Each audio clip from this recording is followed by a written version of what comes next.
The show was actually this weekend. So we had a lamb and a goat show on Saturday, a hog show on Sunday, and the steer show was on Monday.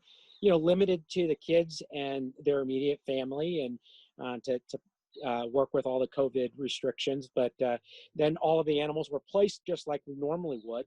So you had grand champions and reserve grand champions. You had master showmen, all of those kind of different ones. So that already took place. So the kids are already all placed. After the show, they took their animals back home, and we have pictures of all the animals. And then that's where we get into the sale. So the online sale is actually open now until tomorrow evening.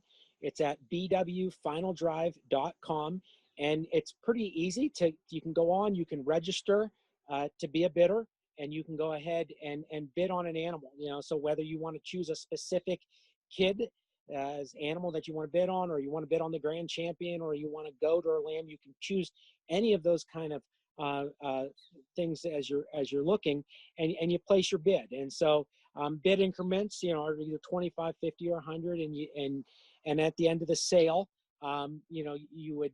will help you figure out where we take that animal for processing.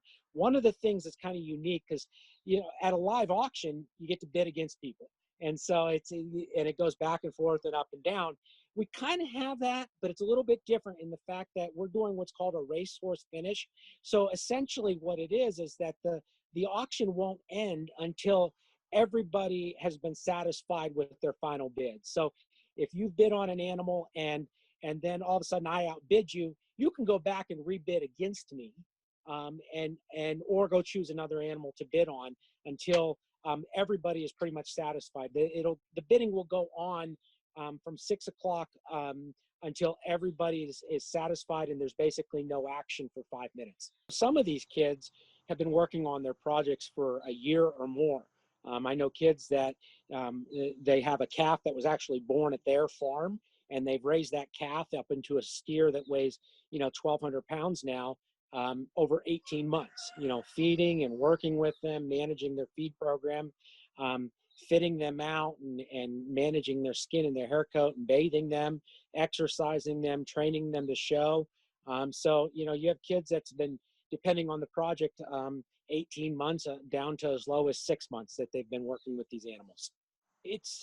We talk about the importance of how all of this is, not just the show and the sale, but also, it's the character that's being developed in the kids. It's the soft skills they're developing, is promoting agriculture. But the last thing that there really is, they're entrepreneurs. They have a small business. So they've invested, some of them, anywhere from $500, $600, $700 up to $1,000, $2,000 into these project animals to raise them and get them to this point. That's why, for us, when the fair board decided that they had to cancel the fair, they're like, okay, how do we help these kids with this, not only investment of time, but investment of money? And that's where, that's why we have the auction as well. We really appreciate the fair board stepping up and making this happen for the kids. I know I have 3 boys that, have really worked hard. And for me as a parent, I'm really grateful.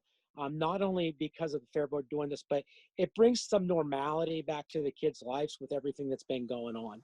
And it's really a humbling kind of thing. And it kind of puts things in perspective for me as a parent. And I know that myself and the other parents are extremely grateful that our kids have still been able to show and sell their animals this year.